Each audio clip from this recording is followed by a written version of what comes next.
मैं बस बहू नहीं बेटी भी हूँ। भाभी, आप यहाँ किचन में घुसी हुई हैं। चलो ना, बाजार नहीं जाना क्या? परसों राखी है। बस आज का दिन है, कल ऑफिस जाना है तो समय ही नहीं मिलेगा। राशि ने अपनी जेठानी नमिता से कहा। पर मैंने तो 3 दिन हुए राखी कोरियर से भिजवा दी हैं। और वह नमिता की बात बीच में काटते हुए आश्चर्य से राशि ने पूछा, जी भेज दी मतलब? आप राखी पर जाओगी नहीं? आपका तो मायका लोकल है और आप घर नहीं जाती। अमित और आशीष भैया लोग को राखी बांधने। नहीं, मैं 4 साल हो गए राखी और भाई दूज पर अपने मायके नहीं गई। कहते हुए नमिता की आंखें भर आई, जिन्हें छुपाने के लिए वह सिंक की तरफ मुड़ गई। भाभी, आप मुझे बताओ, क्यों नहीं जाती?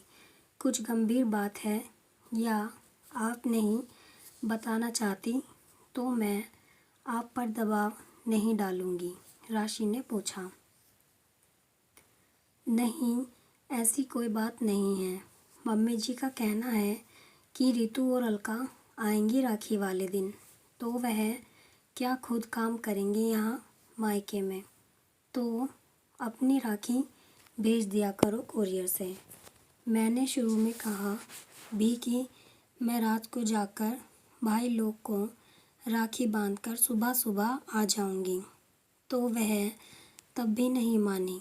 अब अमित, तुम्हारे भाई साहब ने तो मुझे मुंह खोलना ही नहीं है, तो क्या करती? या तो कलेश करती या फिर चुप रहती। तो मैंने चुप रहना बेहतर समझा। अब नमिता का जैसे बांध टूट गया और वह बिलख पड़ी। राशि के मुंह से बोलना फूटा तो इतना तो समझ गई, यही स्थिति कल फिर से रिपीट होने वाली है। अभी राशि सोच ही रही थी कि नमिता की आवाज़ आई, मेरे मायके में तो भाई दूज भी मनाया जाता है, पर यहाँ तो ये रीत ही नहीं है, तो मेरा भाई दूज भी बंद करा दिया कि हमारे यहाँ यह रिवाज नहीं है, तो तुम्हें अब इस घर के हिसाब से चलना है। यानी मैं अब अपने भाइयों का तिलक भी नहीं कर सकती। लेकिन अलका हर भाई दूज पर यहाँ आती है। उसने अपने ससुराल में कहा कि हम तो भाई दूज मनाते हैं। मज़े की बात तो यह है कि उसके ससुराल में भी भाई दूज नहीं मनाया जाता, लेकिन वह झूठ बोलकर सारा दिन यहाँ बिता जाती है। बेटियों का तो मायका है, पर बहू का, कहते हुए नमिता फिर रोने लगी। राशि ने जेठानी को चुप कराया।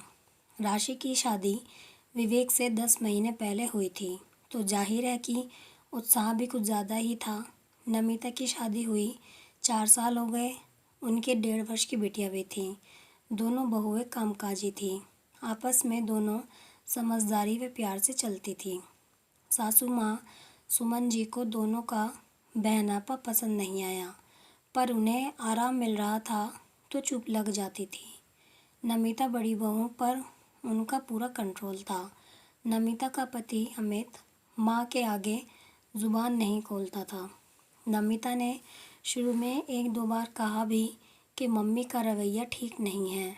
रितु और अलका भी आग में घी डालने का काम करती हैं, पर अमित सिर्फ सुनता था।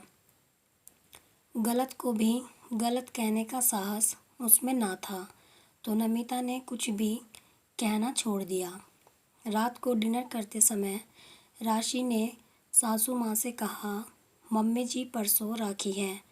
मैं और भाभी कल आधा दिन की छुट्टी लेकर बाज़ार चली जाएंगी। राखी, मिठाई और गिफ्ट भी लाना है, तो कल यह काम करते हुए आएंगे। आपको कुछ मंगवाना हो तो बताइए। सुमन जी ने खाते हुए अपना हाथ रोक लिया। तुमने अपनी राखी अभी तक भेजी नहीं कोरियर से? नमिता ने तुम्हें बताया नहीं? राखी वाले दिन तुम कैसे जा सकती हो? रितु और अलका ने भी तो आना है। सुमन जी की बातचीत में काटते हुए राशि बोली। हाँ तो आए ना, उन्हें किसने मना किया है। वह अपने मायके में, हम अपने मायके में, क्यों भाभी। कहते हुए राशि ने नमिता की तरफ देखा। नमिता की सांस ऊपर नीचे होने लगी। बोली कुछ नहीं तो क्या त्योहार वाले दिन दोनों अपने मायके आकर यहाँ काम करेंगी। सुमन जी ने आवाज़ में तेज़ी लाकर पूछा। क्यों, काम क्यों करेंगी।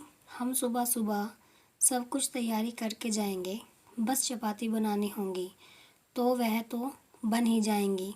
8-10 चपाती ही तो डालनी होगी। भाभी मेरे साथ चली जाएंगी। रास्ते में ही उनका मायका पड़ता है, उन्हें वहाँ उतार दूंगी और शाम को हम साथ में आ जाएंगे। राशि ने थोड़े में ही सारी बात रख दी। अब सुमन जी का भड़कना स्वाभाविक था। नहीं नमिता ने तुम्हें बताया नहीं, राखी पर वह भी मायके नहीं जाती। घर की लड़कियां आएंगी तो यहाँ काम कौन करेगा।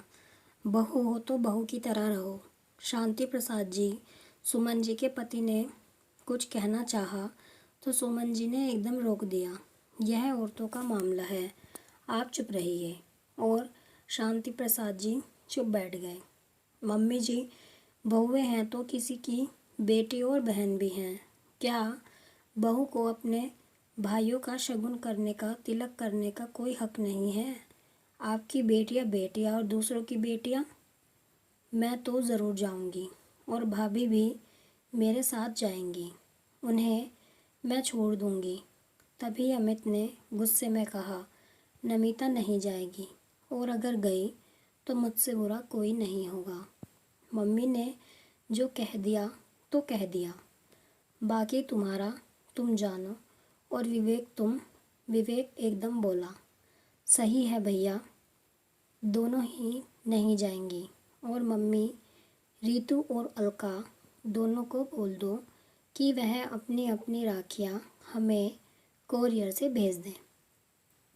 उनकी भी तो नंदे मायके आएंगी तो क्या त्योहार वाले दिन वह अपने घर में काम करेंगी। बिल्कुल नहीं। सब स्तब्ध खड़े विवेक का मुंह देखने लगे। भैया, मुझे तो ताज्जुब हो रहा है। आपको मैं अपना आदर्श मानता था, पर पता नहीं था कि आपकी सोच भी ऐसी होगी। आपको भाभी का कर्तव्य याद है, पर आपका क्या कर्तव्य है वह भूल गए या याद नहीं रखना चाहते। अपनी माँ और बहनों को खुश करने के लिए पिछले 4 सालों से आपने अपनी पत्नी को इस खुशी से दूर कर दिया। क्यों? आपकी बहनें हैं तो उनके भाई नहीं हैं क्या? और मम्मी, आपने बरसों पहले हमारी बुआ जी का आना बंद करवा दिया था। पापा ही जाते थे राखी बंधवाने। तब आपने एक बेटी का यहाँ आना बंद किया था और अब बहुओं का जाना बंद करना चाहती हैं। तो ठीक है, फैसला आप करो। अगर इस घर की बहुएं नहीं जाएंगी तो आपकी बेटियां भी यहाँ नहीं आएंगी। वह राखी अपने घर बनाएंगी या फिर यह 2 बेटियां भी अपने मायके जाएंगी। और ये कहता हुआ विवेक कमरे से बाहर चला गया और पीछे छोड़ गया गहन निस्तब्धता। आप कमेंट में ज़रूर बताएं कि आपको ये कहानी कैसी लगी है।